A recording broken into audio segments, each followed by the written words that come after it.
স্বাধীনতা দিবস উপলক্ষে আয়োজিত বাংলাদেশ দূতাবাস কর্তৃক আজকের এই প্রোগ্রামের সম্মানিত পরিচালক, উপস্থিত মাননীয় রাষ্ট্রদূত মহোদয় এবং আমার প্রাণপ্রিয় বিভিন্ন স্তরের বাংলাদেশি ভাই এবং আমাদের সুইট ভাই সহ অনেককে আজকে আমরা দেখছি, অনেকদিন আমরা মিস করছি অনেককে। তো সবাইকে আমি আবারও আমাদের স্বাধীনতা দিবসের শুভেচ্ছা এবং অভিনন্দন জানাচ্ছি। আজকে আমরা যে স্বাধীনতা দিবস পালন করছি 26শে মার্চ, এটা মূলত এই যে স্বাধীনতাটা আমাদের জন্য কেন আসছে আমরা সবাই জানি। একটি বৈষম্যহীন, গণতান্ত্রিক, সমৃদ্ধ এবং শান্তিপূর্ণ বাংলাদেশের জন্য মূলত আমরা স্বাধীনতা করেছিলাম, যুদ্ধ করেছিলাম। সেই যুদ্ধ পেরিয়ে আজকে আমাদের প্রায় 50 বছর পার হয়ে যাওয়ার পরও আজকে আসার পরে এখনো আমরা আগের মতো আমাদের যে স্বাধীনতার যে মন্ত্রন্ত ছিল সেটা থেকে অনেক দূর আমরা পিছিয়ে আছি। আজকে আমরা যারা এখানে উপস্থিত হয়েছি, আমাদের বাংলাদেশ সরকারের কিছুদিন আগে যে শপথ অনুষ্ঠান আমি ওইটা দেখছিলাম, আর আমাদের রাষ্ট্র আজকে আমাদের যে কি বলে আমাদের প্রেসিডেন্টের যে এখানে পাঠ করা হলো ওইটাও শুনছিলাম। তো উনি যখন ওনার বক্তব্য দিচ্ছিলেন, মানে আমি দেখছিলাম আর চিন্তা করছিলাম এটা পৃথিবীর ইতিহাসে এটা একমাত্র দেশ, বাংলাদেশে এটা সম্ভব। কারণ ওনার বক্তৃতাতে উনি বলছিলেন যে বিগত ফ্যাসিস্ট সরকার এবং বাংলাদেশকে অনেক ক্ষেত্রে পিছিয়ে দিয়েছে এবং ফ্যাসিস্ট কথাগুলো উনি বারবার বলতেছিলেন। তো আমি চিন্তা করছিলাম যে ওই সময় কিন্তু উনিও কিন্তু ফ্যাসিস্টদের একটা দোষর ছিলেন এবং উনি অনেক সুন্দরভাবে তাদেরকে অনেক বকাবকি করলেন বক্তব্যের ভিতরে।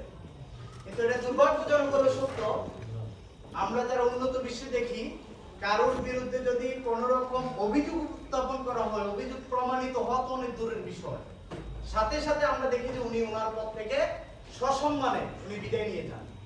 দুর্ভাগ্যজনক হলো সত্য, ওই রাষ্ট্রপতির ভাষণ, যে রাষ্ট্রপতি বাংলাদেশের ফ্যাসিস্টদের দোষক ছিলেন, ওনার ভাষণ, ওনার কথা এখনো পর্যন্ত আমরা কি শুনতে, এটা জাতি হিসেবে আমাদের জন্য লজ্জা।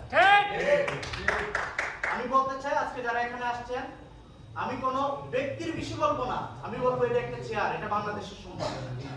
আজকে যিনি এখানে মাননীয় রাষ্ট্রদূত আছেন উনি কে সেটা বিষয় না, কিন্তু এই চেয়ারটা আমাদের বাংলাদেশের সম্মান। আজকে আমরা যারা উপস্থিত হয়েছি, আমি বলতে চাই আমরা যারা বিভিন্ন দলে বিভক্ত আছি, ডেমোক্রেসির সৌন্দর্য এটা, বিউটি অফ ডেমোক্রেসি হচ্ছে আপনার মত থাকবে, দল থাকবে, ভিন্নতা থাকবে, কিন্তু দেশ এবং দেশের সাথে আমরা যেন এক হয়ে কাজ করতে পারি এবং আমাদের যে ভ্রাতৃত্ব, এই যে সুসম্পর্ক, পর্তুগালে আমরা আজকে যারা এখানে এই হাউজে আসছেন, আমি বিশ্বাস করি আমাদের সাথে অতীতে যে সুসম্পর্ক বজায় ছিল ভবিষ্যতে সেটাই থাকবে।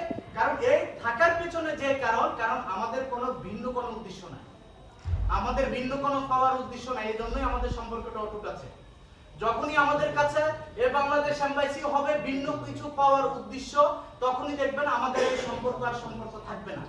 এই সম্পর্কের ভিতরে আমাদের পাটল হবে, চির হবে। কিন্তু আমরা বিশ্বাস করি এই যে সুন্দর চেহারার মানুষগুলো, আমি মন থেকে বিশ্বাস করি আমাদের ভিতরে ভ্রাতৃত্ব বন্ধনটা যেন অটুট থাকে, এই সমাজের জন্য এই বাংলাদেশকে যেন আমরা রিপ্রেজেন্ট করতে পারি। এবং সর্বশেষ আবারও আমি বাংলাদেশ দূতাবাসকে অভিনন্দন জানাই, শুভেচ্ছা জানাই এমন একটি সুন্দর প্রোগ্রামের আয়োজন করার জন্য এবং এই প্রোগ্রামে আমাদেরকে আমন্ত্রণ জানানোর জন্য, এবং যারা আজকে প্রোগ্রামে আসছেন। এবং আমি বাংলাদেশের সফলতা কামনা করি। প্রেসিডেন্ট জিয়াউর রহমান যে বলেছিলেন যে ব্যক্তির চেয়ে দল বড়, দলের চেয়ে দেশ বড়, আমরা যেন দেশের জন্য কাজ করতে পারি। সবাইকে মোবারকবাদ, সালাম আলাইকুম।